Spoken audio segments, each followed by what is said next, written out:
బాధితురాల్ని గూండాలకు support చేస్తుంది police ఎటువైపు ఉందో చూడండి. బాధితురాల్ని నా కర్మ లేడీ కార్పొరేషన్ రోడ్డు మీద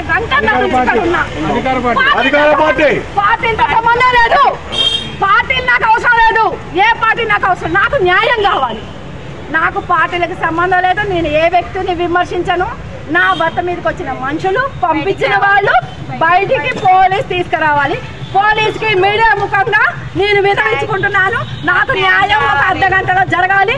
న్యాయం నాకు అర్ధ గంటలో జరగకపోతే నా తమ్ముళ్ళని నా అన్నల్ని నేను ఒక ఆడపడుచుగా వెళ్ళి నా భర్త మీదకి వచ్చిన వాళ్ళందరినీ బయటికి తీసుకొస్తా. మీడియా ముఖంగా తెలియజేస్తున్నాను. అదండి ఎందుకు కళ్ళు మూసుకుంటుందో నాకు అర్థం కావట్లేదు.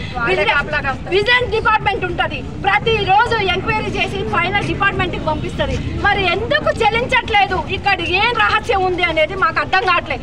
ఒక రోజు సమస్య కాదు, ఇది గత 30 రోజుల నుంచి జరుగుతున్నటువంటి సమస్యకి అధికారులు కాలు మీద కాలు వేసుకొని గుండాలకు సపోర్ట్ చేస్తుంటే ఎట్లా బతకాలి? అన్నదమ్ములు ప్రతి ఒక్క కుటుంబంలో ఉంది.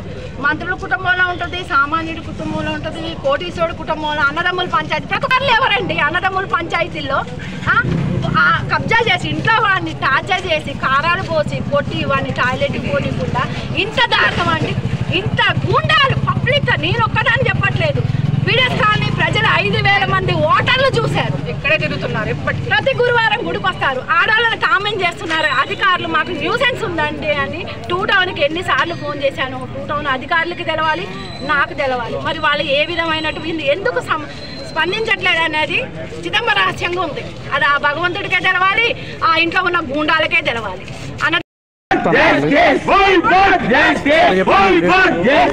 డివిజన్లో జరిగే బాగోతం ఇదండి. మరి అధికారులు ఏం కళ్ళు మూసుకున్నారో, నాయకత్వం ఏం కళ్ళు మూసుకుందో వాళ్ళు పబ్లిక్ చెబుతున్నారు. మాకు గవర్నమెంట్ అంటుంది, పోలీస్ అంటుంది అని చెబుతున్నారు. ఇట్లా దొంగలకి పోలీస్ సపోర్ట్ చేస్తే, రౌడీలకి పోలీస్ సపోర్ట్ చేస్తే సామాన్యుడు ఎట్లా బతకాలి? ఈ రోజు మిక్కిలేని నరేంద్రవాడు అనేవాడు ఆ గూండాల చేతిలో చనిపోవాలా? మరి మీరే చెప్పండి పోలీస్ సోదరులారా, మీరే చెప్పండి.